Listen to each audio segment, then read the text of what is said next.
जय श्री राधे राधे। कृष्ण प्रेम में डूबी मटकी। एक भावपूर्ण कथा। वृंदावन की गलियों में सुबह की मधुर बेला थी।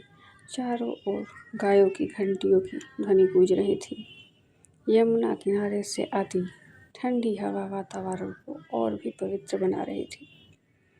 गोकुल की गोपियाँ अपने अपने कामों में लगी थीं, पर उनके मन में हर पल केवल एक ही नाम रहता था, कृष्णा। उसी समय एक गोपी माधवी सिर पर बड़ी सुंदर मटकी रखे चली जा रही थी। मटकी पर इतनी अद्भुत चित्रकारी थी कि राह चलते लोग भी उसे देखकर ठहर जाते थे।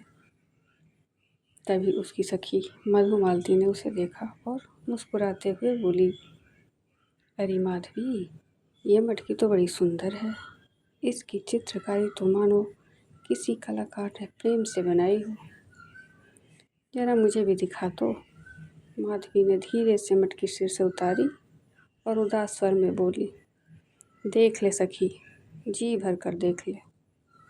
मधुमालती ने मटकी को हाथों में लेकर बड़े ध्यान से देखा। उस पर रंग बिरंगे फूल बने थे, किनारों पर मोर की आकृतियाँ थीं और उसकी चमक देखने ही बनती थी।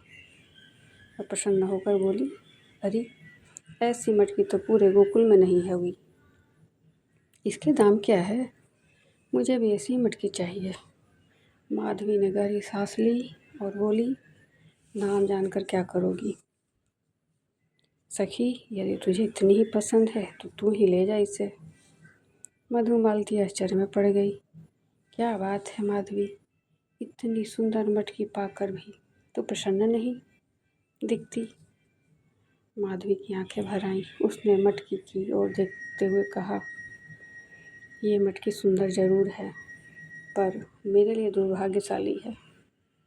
दुर्भाग्यशाली? वो कैसे? मधुमालती ने हैरानी से पूछा।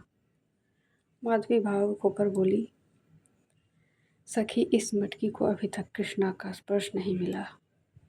इस पर कान्हा की नज़र तक नहीं गई। और जिस वस्तु को मेरे श्याम ने देखा न हो, जिसे उन्होंने छुआ न हो, उससे मैं प्रेम कैसे करूं? यह कहते कहते माधवी की आंखों से प्रेमाश्रु बहने लगे।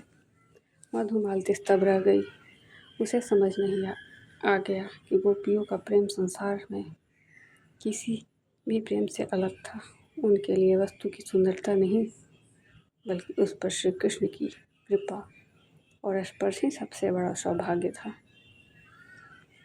सच ही है, जिस हृदय में कृष्ण बस जाते हैं, वहाँ संसार की हर वस्तु का मूल्य केवल उनके प्रेम से तय होता है। जय जय श्री राधे कृष्णा।